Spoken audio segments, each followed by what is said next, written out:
Hello, ladies. Welcome back to another dose of leisure. Today, we're going to talk about how to have a soft life.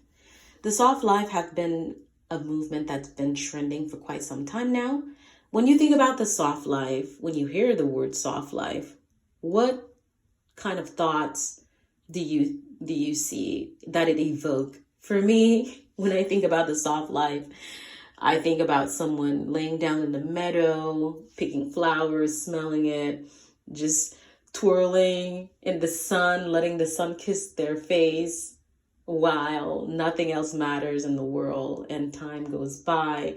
You're carefree, you feel free, you feel unbothered, you feel like nothing matters, right?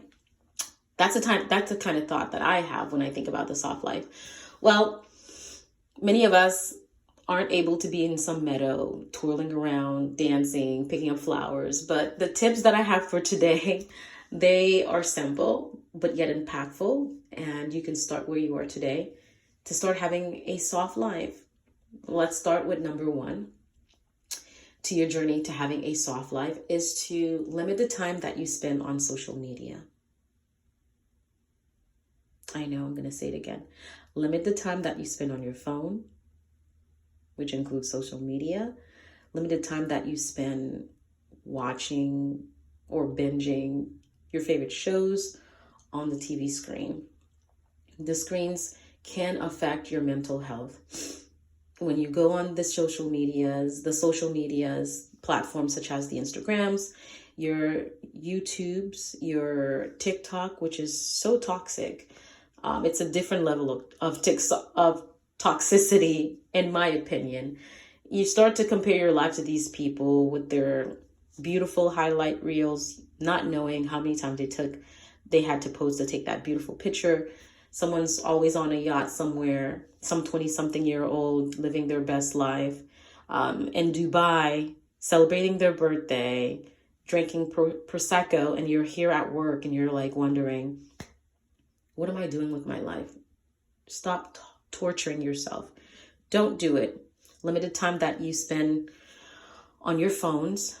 That way you'll be able to enjoy the life that you have now and be grateful for what you have now. Many of us are out here. We could pick up a hobby. We could pick up, read that book that you've been wanting to read for years now. Learn that language that you've been wanting to learn to pick up for the past 10 years and you're still not fluent in it. Learn to speak that. Many of us are out here, we're a whole entrepreneur, a whole author, a whole musician, a whole chef, but we don't know it because we're not putting time into the things that we have that hunch, that little nag where that voice is telling you, hey, learn that skill. But you've been avoiding it. The universe might have been talking to you for years now. Universe or God, for those of you who believe in God, it's been prompting you to pick up that language, prompting you to pick up that business, prompting you to give that person a call, but you've been ignoring it. But I'm telling you today, I'm here as a second, if you needed a second sign from above to pick up that thing that you know that you're supposed to be doing right now. And you might be saying to yourself, there's other people dominating that field. For those of you who feel you're being called to do something that's already out there, but hey, no one's going to do it like you do. You're going to put your own spin on it because there's only one you, right?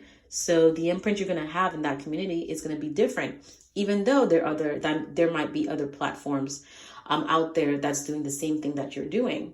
And for those of you who are not called to be doing anything that you're like, oh my God, what I'm called to do is not, it's not even remotely, it doesn't even exist. Why? Why are you called to do said things? It's because you're called to be a pioneer. You're called to be a trailblazer, to go in and to start something that has never been thought about. Although the Bible does say there's nothing new under the sun, King Solomon. But what you're going to do, it's going to change lives and it's going to make a difference. So do not underestimate the power that you have within you. So go for it and start today. tip number 2, following tip number 1, is to live within your means. It ties into the first tip as well, because when you're not looking on social media, you're not having your time strolling on these platforms and not comparing your life, you're able to not buy the things that you think you need just because there's this empty void in yourself that's telling you if you buy these shoes, you're going to feel cool. You're going to feel, for those of you who are teenagers who might find yourself on this platform watching this video, you may feel like you have to buy this thing to fit in. The peer pressure and all. Even as adults, we experience peer pressure to buy that purse because the girls that you hang out with, they're all about name brands. You just do you. Live within your means. Save your money. There's nothing freer than being debt free. I know I like to, when I log into my account, I like to see some numbers, some zeros, okay? More than 1 0 behind my account, because many of us, we've worked too hard to have our money just be spent carelessly on just things that we don't even put any thought to buying.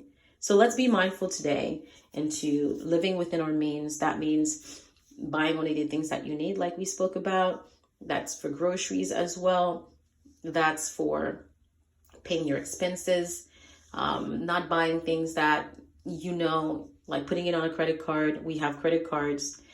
They're like a two-edged sword. They could be great. They could also be bad. If you're going to buy this item and, you don't have twice the amount of what that item cost in your account, just put it in your wish list and come back and buy it again. If you're going to put it on a credit card, make sure you're able to pay it as soon as possible, because those interest rates are ridiculous. They're real, okay? So if you're thinking today, how do I start to live within my means? You can start by, I too, which I have already been doing, start by cooking your own food. It's much healthier. You'll save so much money by limiting the time that you spend going out with friends for drinks. Those drinks, they add up. That cup of coffee from Starbucks, it does add up, or from that cafe that you really like, it does add up.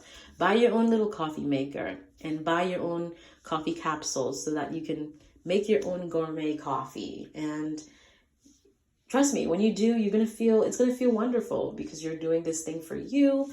It tastes delicious. And on top of that, you're saving your coins, your hard-earned coins. So do that. Or you can start with your products, the products that you have in your home, whether it be body care products or hair products. You can decide not to buy a single product until you're done using every single one that you have right now. Many of us, we probably have a good 10 to 15 different types of products, because having natural hair, we're trying to figure out what goes with what works, what doesn't work. And we find ourselves sometimes being in this shopping frenzy, just trying to find the right product. But I'm believing with you and having faith that you're going to find the right product for your hair. But until then, use the one that you have. And if it's not working out for you, just give it to a friend or donate it. And come back, start all over again. Come back to the drawing board, and I believe you'll find the right product. But until then, don't spend money into buying more products, more skincare things, because there's always going to be some skincare product out there that's going to be sold to you that you're going to think is going to make your life magical. But focus on what you have right now, and once it's done, then you can go ahead and buy that thing that you've been wanting to buy. And it'll feel like a treat, because why? You've practiced self-discipline and you've waited, and it's going to feel so wonderful. Last tip, which is another step to getting to your soft life, is to learn to be present. Time is a luxury that we have, and I say it's a luxury that doesn't come with a price tag, because you can't pay for more time. So when you're present, you're able to spend the precious time that you have with your loved ones, your friends, your little, not so little sister, not so little brother. For those of you who have kids, you have more time to spend with them by being present with your time. And you're going to wish that you had more of it because they grew up so fast. Our nieces grew up so fast. Our nephews grew up so fast. Our siblings grew up so fast. By the time you know it, they're going to be off to college, doing their own thing, living their best life. And you're going to be here thinking, wow, where did the time go? I wish I had more time to spend with her or more time to spend with him.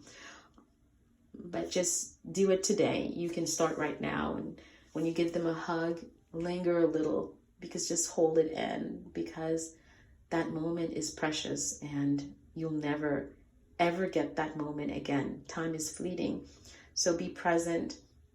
Be present with yourself when you sit with yourself, having that cup of coffee or that cup of tea, or just sitting watching people, whatever it is that you want to do to just relax. Just be there. Be present with yourself. Be present with that amazing person that you are within. And by the time you know it, you're going to be like, wow, I'm stress-free. I'm good. I feel great. So I'm grateful that I was able to share those 3 tips with you. Again, they might seem basic, but they're not so basic. They're very, I believe those 3 tips are very impactful, and you can start anywhere you are today to having a juicy, soft, wonderful, amazing life.